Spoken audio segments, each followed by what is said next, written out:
Welcome to the Badass CEO podcast. This is Mimi McLean. I'm a mom of 5, entrepreneur, Columbia Business School grad, CPA, and angel investor. And I'm here to share with you my passion for entrepreneurship. Throughout my career, I have met many incredible people who have started businesses, disrupted industries, persevered, and turned opportunity into success. Each episode, we will discuss what it takes to become and continue to be a badass CEO, directly from the entrepreneurs who have made it happen. If you're new in your career, dreaming about starting your own business, or already an entrepreneur, the Badass CEO podcast is for you. I want to give you the drive and tools needed to succeed in following your dreams.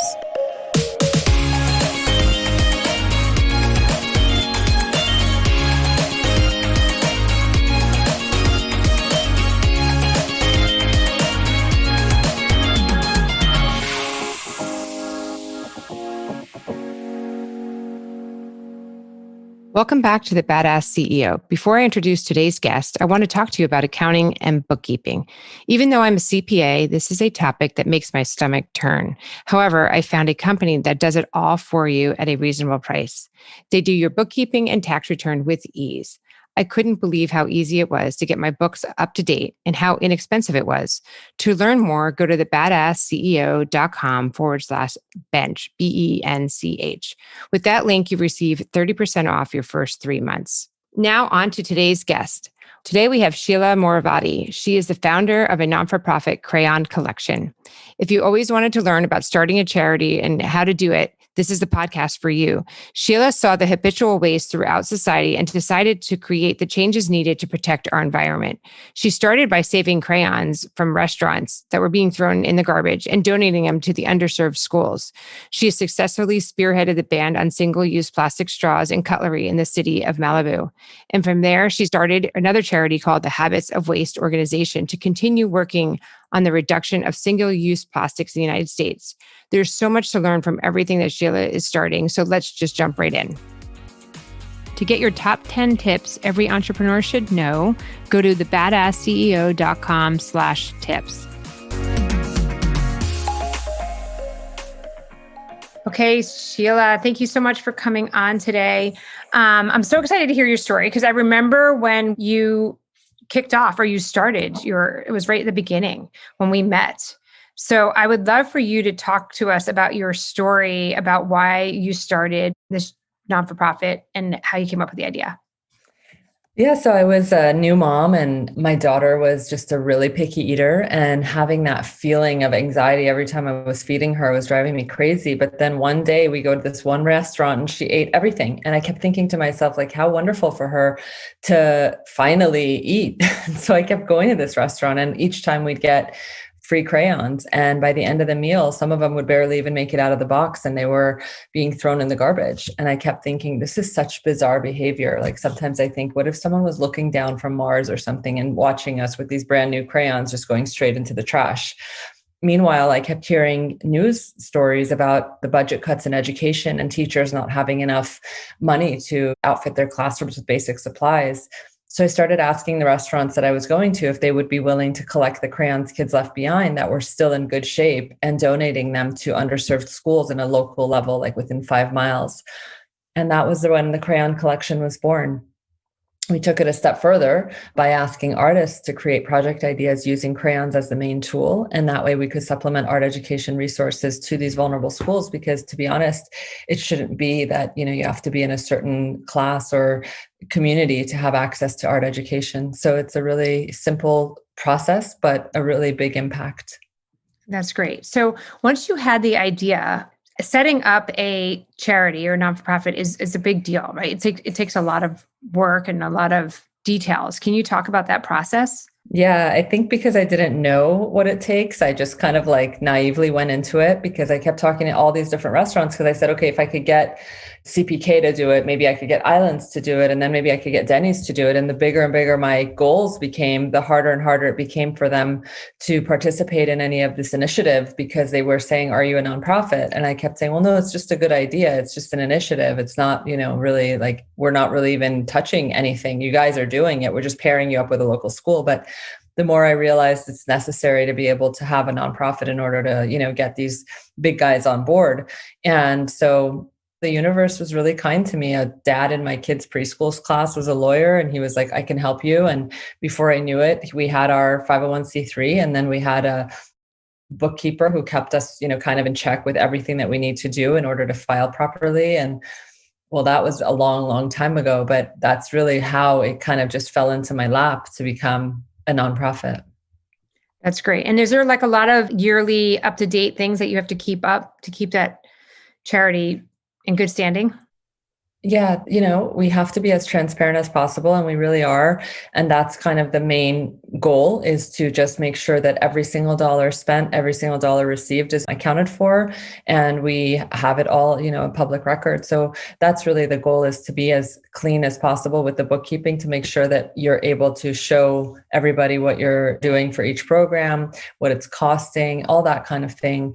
It's like a business, but then your books are open to the world to see. So we're really proud of that part of our work. And it does take quite a bit of time. We're really grateful for the team we have that helps us get all this together.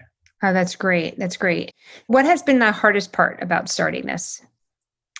I think at the beginning, I, assumed that, okay, now I have my nonprofit. Okay, Denny's, let's go. Like, let's start collecting crayons in every single one of your restaurants and donating them to all these different schools that we knew needed them. But realizing very quickly that, oh my God, I'm just one person. And this is a massive number of restaurants and a massive number of schools that are like, the need is there. The crayons are going to the trash. So it's just a matter of like figuring it out. But then I started to like worry that, oh my God, if they say yes, how am I going to do this? I'm just one person.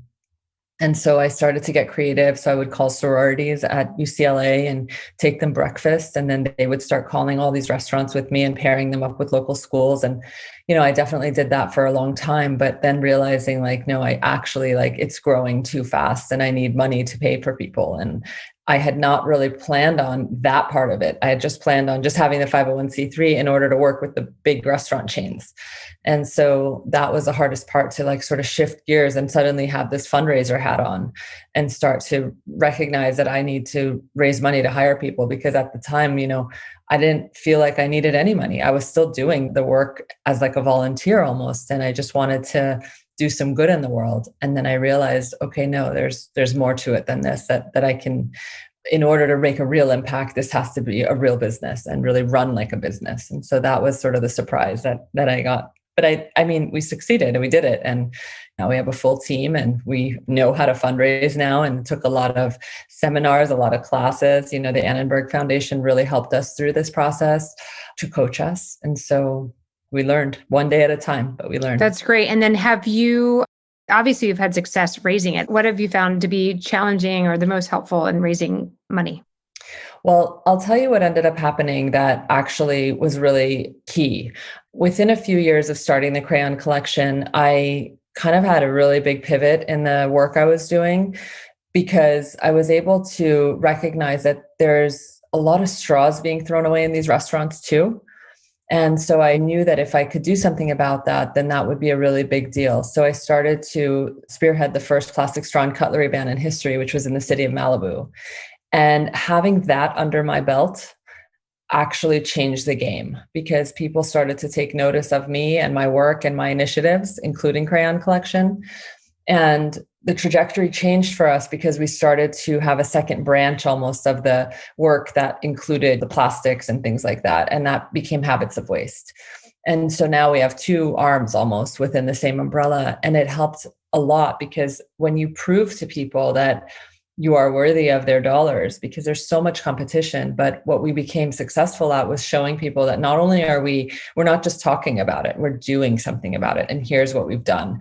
And so I think that was the key piece to our success, is that things started to flow a lot more quickly, because everyone started to recognize, oh my God, this woman gets this stuff done. And it's like, and ever since then, we've had a series of successes. And that just further proves to anyone out there who is a donor that, if I want something to get done in the sense of like the environment or art education or whatever, we know that our dollars are going to get stretched to the umpteenth level, and they will do something. They will make something happen. So that's great. Kind of my feeling about it. Yeah. Yeah. Now, that must have been really hard to get the ban in Malibu. How did you go about doing that? It's interesting. Again, I don't think it was that hard because I had a really good strategy. And my strategy was that I didn't go to city council saying, okay, guys, let's ban plastic straws. I went into city council asking if I could co host a screening of the film called Straws with the city of Malibu and my charity at the time, Crayon Collection. And the effort there was that I wanted to educate the public that this is a crisis. It's not just about a couple straws that you see here and there. It is a big issue. 500 million plastic straws a day are being thrown away into our oceans. And it like was the ultimate oxymoron for a city like Malibu to allow plastic straws. And so through that panel of guests that we had after the screening, we had the director, we had scientists, we had a lot of people, waste management experts. We were able to ask questions and get everybody interested. And by the end of that, there was no one in the room that could argue that this is not a good idea. So the following week, I went to city council and asked for the actual ban, and there was no pushback at that point. Now, did you have some kind of affiliation with the movie, or had you just watched the movie and then decide on Malibu? Because you don't live in Malibu now, do you? I live adjacent. I picked Malibu because they had recognized my work at Crayon Collection, and I had been in touch with the environmental department there because of the out of the box thinking that I had with the crayons, and like also inspiring young children that you don't just go to a restaurant and throw away your good crayons, you donate them. This is not a normal behavior that we want our children to have. And they were very, very much in touch with me. And I had been asking them a while back, like, why are you guys still giving straws out? And the woman that was heading up the environmental division in the city said, we need to actually have an ordinance. And I said, so how do you do that? And she said, well, you got to come to city council and talk about it. And at the same time, a friend of mine was an executive producer on straws. And she said, do you want to screen this with me? And we had talked about doing it somewhere cool, like Soho House or whatever. And I said, I would be really open to screening it with you, but I want to do it in a way that we can actually make change. Why don't we do it with the city of Malibu? And that's when the conversation began. So we sent the screening to the city of Malibu, again, environmental division. They checked it out, watched the whole thing, approved it. And then we went forward with the request to co-host the screening.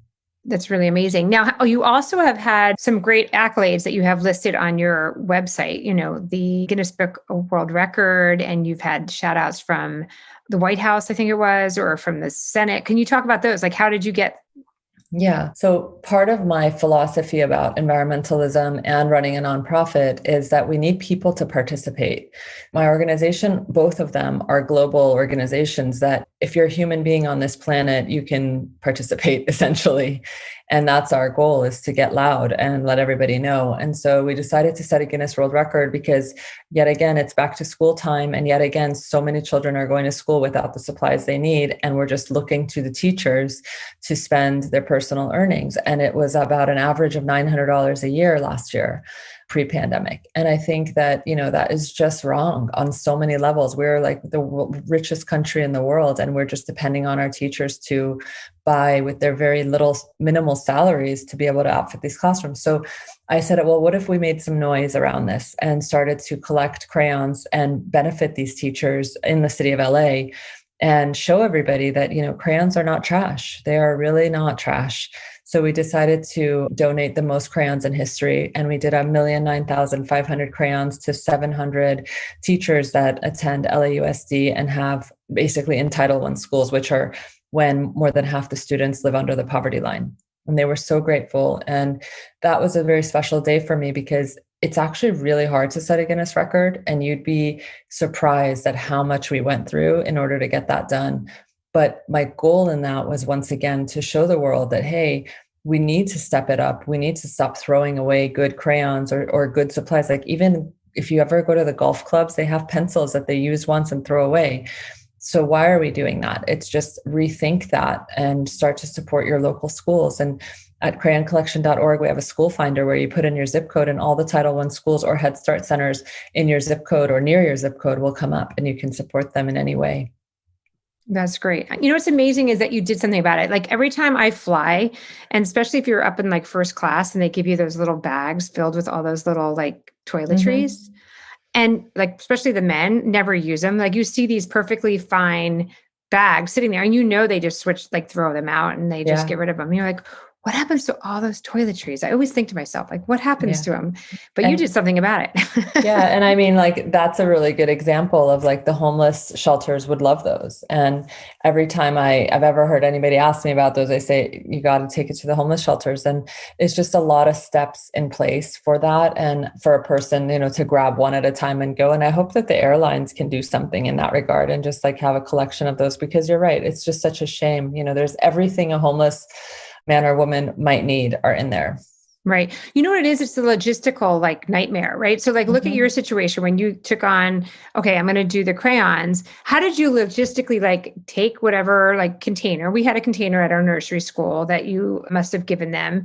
And so you have this huge container of crayons. You just pick up and take that container to the school, or do you have to go and package? Like what's No, so we wanted this to go to scale very fast, and I realized very quickly that I obviously cannot go and like pick up crayons from everywhere and donate them everywhere.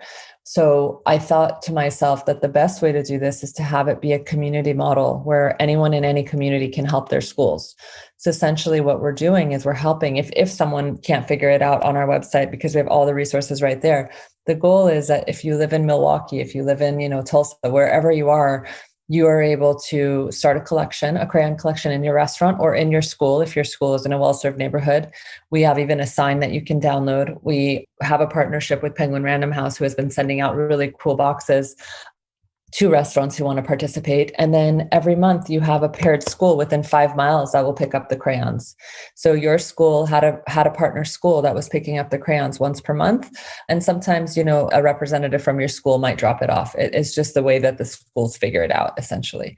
So crayon collection is just a facilitator to make sure that everything is kind of going smoothly. And if someone is like out there, like, I really can't find a school, then they call us and we make sure we find a match. That's interesting. What are you currently working on? Is there any other current projects in the Yeah. works that's new or any? Yeah.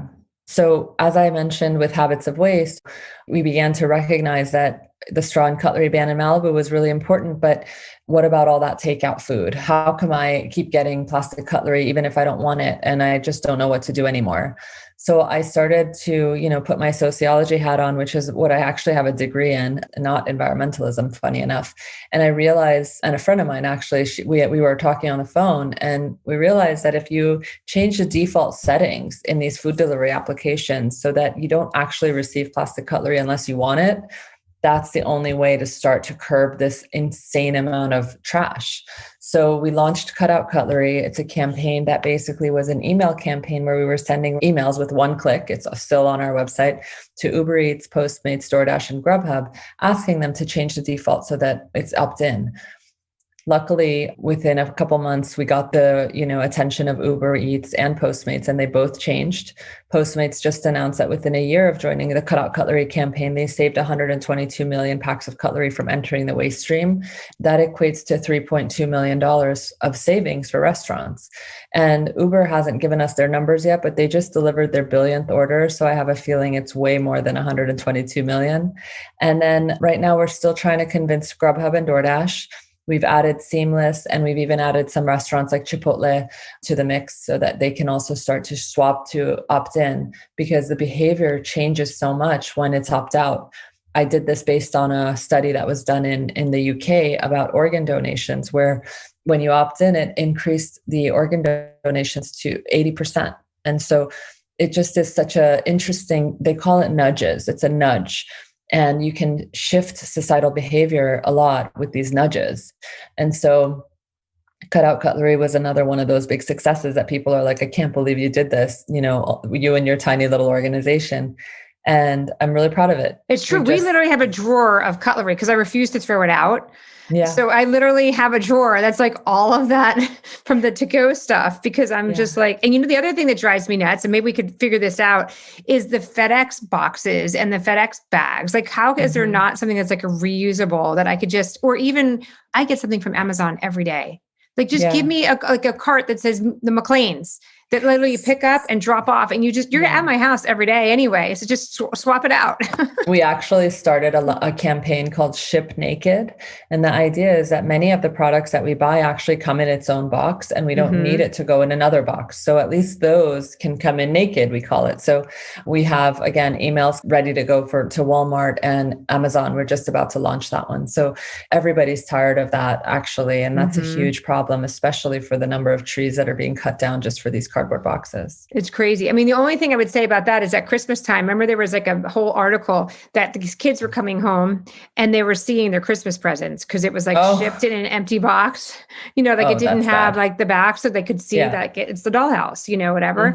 So that's the only, but I was like, there has to be another option, like a actual, how they used to do, 15 years ago, there wasn't, for your laundry bags, there were still the plastics. Now they finally switched. Like I kept asking my dry cleaners, like, why don't you have, reusable bags? This is crazy. So it's kind of the same thing with these shipping containers or these shipping bags. Like, why are we not just using reusable? Or at least to be able to have the option again, like if it's Christmas, I get that. But like I bought a dust buster and I didn't need it to be in an extra box like that. That kind of thing is, it just at least give people the choice, I think. Totally. I totally agree. It's amazing that you're doing so much. And do you have all these initiatives on your website, or do you have different websites for each initiative? So crayoncollection.org is basically everything to do with the crayons. So crayon recycling, art education. We also did a color kindness event where we or color kindness program where we have kids write notes of kindness to other kids along with the crayon donation that, they may have, because it's not just restaurants who are throwing away crayons. It was kids in well-served communities. And we really want to teach them environmentalism and philanthropy through this very relatable experience. And then everything outside of the crayons is at habitsofwaste.org. And so another campaign that I'm really excited about that we're just launching now is called 8 Meals. And I think 8 Meals is probably going to be the biggest thing we've ever done because it is so important that we do it. Basically, I've been, in this environmental field for many years, and I've always tried to go vegan. But every time I've attempted it, I feel like something ends up happening, within the first 5-6 weeks that I fall off the bandwagon, so to speak. And I kept feeling guilty because I thought, this is my world. This is my business. How can I fail at being vegan? And then I stopped, punishing myself for it. And I started to realize, well, Sheila, the point is that if you feel that way, imagine how the rest of the country feels, that aren't in this small pocket of environmentalists. Like that's the important piece to understand. We want to inspire everyone to take part. And it can't be that you expect everybody, I always say Mr. Joe Barbecue is not going to go vegan. So what can we do to convince him? And he's just this made up idea of who I'm trying to reach, right? So I read a study that the University of Michigan and Tulane University did that talked about even going partially plant-based can make a huge difference. 40 to 50% is the minimum that Western cultures need to decrease their animal protein consumption in order to combat climate change. So I just did some very basic math. I figured we eat 21 meals a week.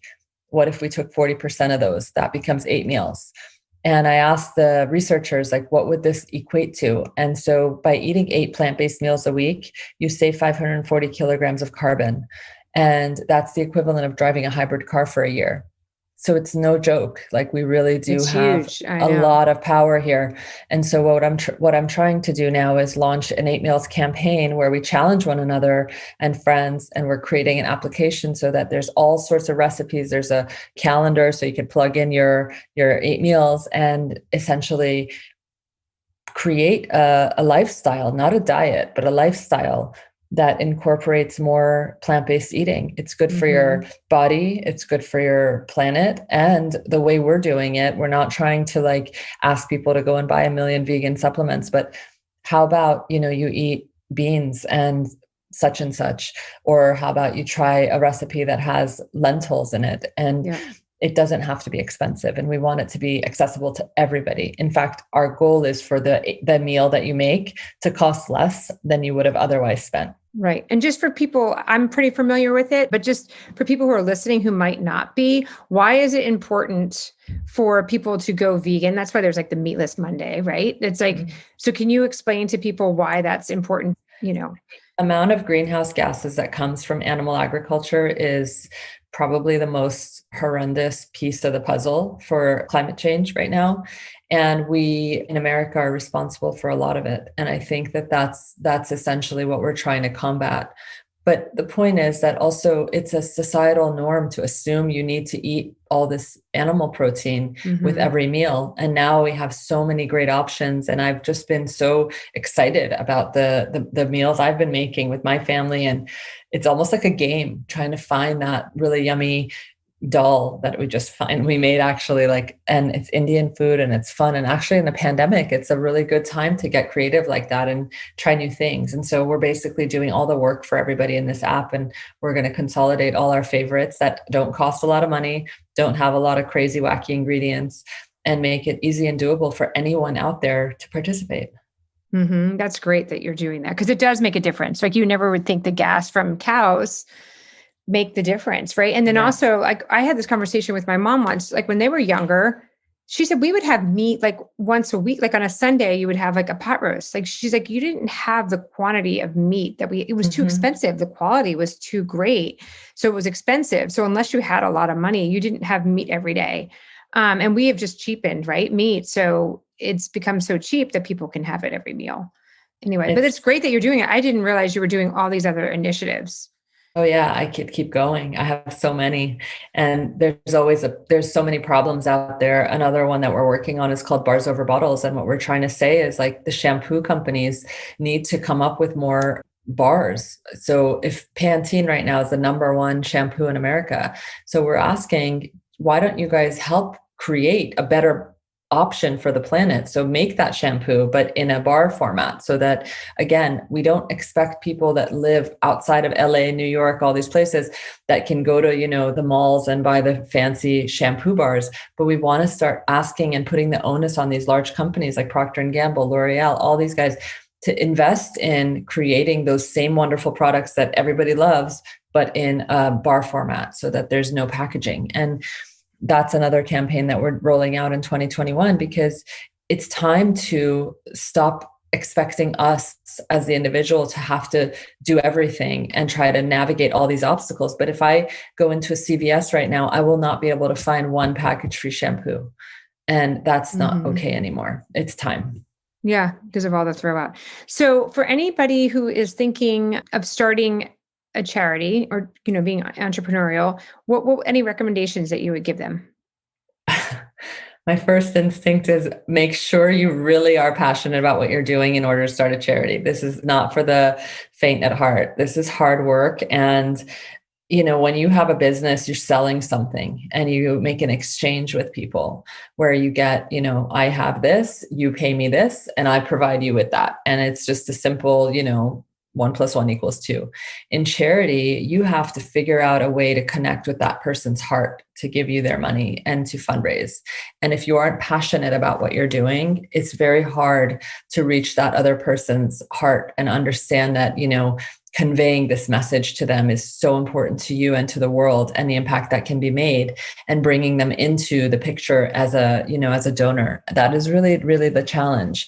And so I would really recommend that you have a huge amount of passion, because my whole thing is that even if tomorrow my charities failed and I had no more money left and I couldn't, have my team and all that, I would still be doing what I'm doing. And that is what always gives me comfort, that I can keep working towards, a cleaner planet. And all of the things that I, shared today, even if I didn't have the charity. So I know that that is my guiding light, essentially, that this is with or without the team and all the stuff I've built, I would still be doing this. That's great. Well, you're doing some great things. And I know you have a family. So we'll end on this, but how do you juggle it all? Is there any advice? Like, do you have something that you do in the morning, like a morning routine? Do you have an app? How do you do to keep it all together? Because we're all trying to keep it together and balance it all. I think the first answer that I think every working mom would probably say is, like, thank goodness for smartphones, because I cannot tell you how many serious emails I've sent while sitting at my kid's tennis lesson. That is a gift for sure. But my routine in the morning is definitely, I like to wake up before everybody else does. That's like my quiet time with the coffee. I love to journal. I take a minute to kind of reflect and set an intention for the day. And I like to manifest what I want to have happen that day. So many times, like the Uber Eats and the Malibu straw bands and stuff, those were all things that I'd manifested in my mind on my journal, that I'm going to do this and it's going to be easy and I'm going to make it happen and I'm going to convince them what I think is the right thing to do. And I just keep at it in that regard. So that's one thing. And then as far as, pandemic time has been really, really challenging. There's no question about that. That is like really trying to get anything done is 10 times more difficult because, as you know, like you just like starting a phone call or anything. And then there's someone asking, I can't get on my Zoom, or I can't, what's for lunch. But yeah, like before pandemic, when I didn't have that, I would really line up a lot of my main work with their school time because I still have to pick them up after school and do all those other things. And so I would do the lighter load in the afternoon when I didn't have them at work. So that kind of helped and worked it out. But yeah, and then also taking some time for myself. I've really been focused on tennis right now. That has also given me a lot of meditative kind of qualities because there's an hour, a few times a week that I just focus on hitting that ball and watching it bounce and hit, bounce, hit. That's all I think about. And that clears my mind and opens it up for actually like creative thinking and the new campaigns that I think of and opportunities to come forth from my mind that I never really like know where they come from. But suddenly, when there's room in your brain, it just makes sense. Thank you so much. Those are great advice. And this has been a pleasure to talk with you. And I'm so impressed at everything that you have done over the past, 10 years. It's just unbelievable. And I know that there's going to be other great things that keep coming from your charity. So thank you so much.